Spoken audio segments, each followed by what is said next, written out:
درنو ملګرو سلامونه او ښې چارې. په تیرو ویډیوګانو کې موږ او تاسو پر دې خبره کوله چې که د یوې کلمې نه په عربي رستاړي سره ستاینوم جوړ وي یا انګریزي او لاتیني سره ترې جوړ وي، موږ ته پکار ده چې پښتو ستاینوم وکاروو. مثلا هلته و چې سیاسیون پر ځای به سیاستوال وایو. دلته نن بیا زه په ځینې عربي رستاړو خبرې کوم یا د جمع په نښو چې له عربي نومونو سره پښتو ته راغلي، خو موږ ته ښه دا ده چې پښتو نښه ورسره وکاروو. مثلا مجرم دی، مجرمین په ځای مجرمان ووایو، یا مسؤل دی، مسؤلین په ځای مسؤلان ووایو.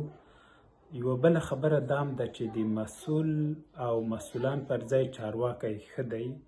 دا مسؤل منفي معنا لري یو ډول. اوس ته یو چاته وایې که دا کار پلاني وکړه ته به یې مسؤل یې، یو ډول دا چې یعنې دی یو جرم کوي او ته به پکې ښکېل یې. او ځینې وخت خبریالان کله دا ولیکي وایي مسؤل چارواکي وایي، مطلب داسې لکه یو چارواکی چې منفي مسله کې ښکېل وي او ته وایې چې دغه چارواکی د دې پیښې مسؤل دی، یعنې یو ډول پکې مجرم دی.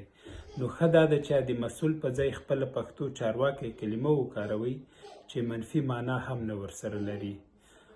بل محصل، محصلین په ځای محصلان، یا مخالف دی د مخالفین په ځای مخالفان.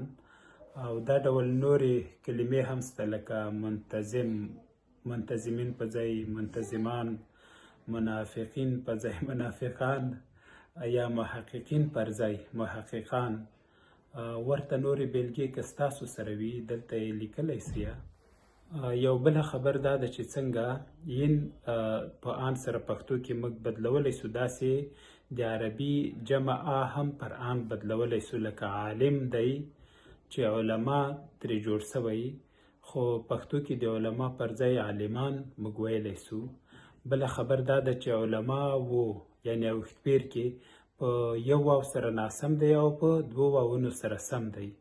ګوره علماو په دوو واوونو سره دا شی سم تلفظ کیږي څنګه چې تاسو غواړئ، خو که په یو واو سره یې ولیکي بیا دې پړاو ته ګورئ لکه پړاو، نو علماو دغسې تلفظ کیږي. راتلونکي کې هم پر عربي آت، یات او جات کلمو خبرې کوو چې باید پښتو بدیل ورته پیدا کړو. ښه وخت.